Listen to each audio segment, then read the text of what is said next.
Useful railway.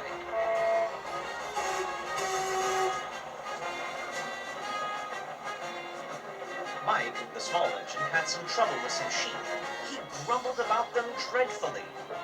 They are silly, said Rex, but they're useful. What? Quizzed both Mike and Bert together. Farmers, went on Rex, sell their wool. What's that? People make clothes from wool, you know, things they wear instead of paint. Quite right, Rex, said an unknown voice. The engines were startled. The small controller stood in the doorway. The farmers want us to take their wool to market. If we do it well, we'll show them that we're really useful. So, you must all do your best. But I don't understand, sir, chimed in Bert. We can't drive sheep. Estoy haciendo un video, mamá. ¿Está haciendo video? Sí. Cuando termine, ven. Down the line? It would just be a bother. Why, they wouldn't even go straight. No, silly, laughed Rex. We don't drive sheep. We take their wool in bales in our trucks. Don't you worry. It'll be easy. The small controller laughed. Oh, well, very well, Rex, he said. You seem to know all about it. Why don't you take the first train? Rex was pleased after hearing this and scamped off without another word. They started loading at the lane. Then Rex came gently and smoothly down the line, stopping at all the farms and level crossings on his way. Rex was feeling pleased with himself. Only one more load, his driver smiled, and then we're away.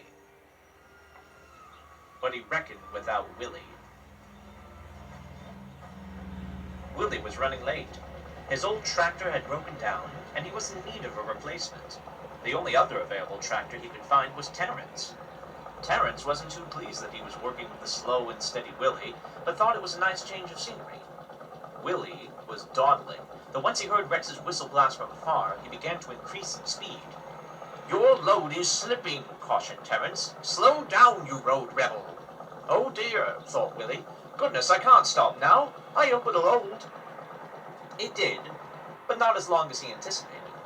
Willie dashed into the yard without reducing speed and swept around, trying to get himself beside the line. For one moment, everything seemed just fine. Then, Terrence began to tilt. A sudden gesture loosened the ropes, and Tom Willie broke away, landing straight onto Rex's line. Crumbs! Cried Willie. That's torn it. What did I tell you? Snapped Terrence. Go and warn Rex. Rex's trucks were running nicely. I said it was easy. I said it was easy, he chuckled. Then everything happened at once. Willie waved and shouted, and behind Willie, Rex glimpsed the bales lying on the track. Stop! Stop! Stop! Cried Rex. He braked hard, but his loaded trucks fought against him. He shut his eyes. He hit something soft, tilted sideways, and found himself off the line, leaning against the cutting side. His driver came running to see if he was hurt. When the small controller came, Willie apologized at once, and with his master's permission, he stayed to help clean up the line. They put the trucks right, and Bert wasted no time in taking them away. But unfortunately for Rex, he had to remain where he was. He didn't like this one bit. Trains constantly passed by. Sometimes, passengers would lean out and point, saying, "Oh, look, there's been an accident." Mike and Bert would pass by too, laughing and remarking on how easy it was to pull wool trains. Poor Rex. Finally, at the end of the day, they lifted Rex upright, and Mike and Bert helped him home. That accident served me right for being cocky, he said. Nonsense, said Bert. It wasn't your fault at all. Sorry we laughed, Mike said, smiling. The small controller was waiting for the cavalcade to arrive home. I am proud of you all, he announced. Thanks to Rex, there was no harm done. Bert and Mike worked like heroes. Our customers all admired the way we managed the situation. They thought we were a toy railway.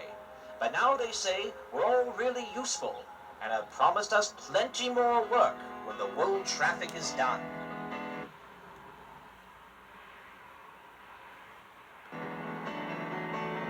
And then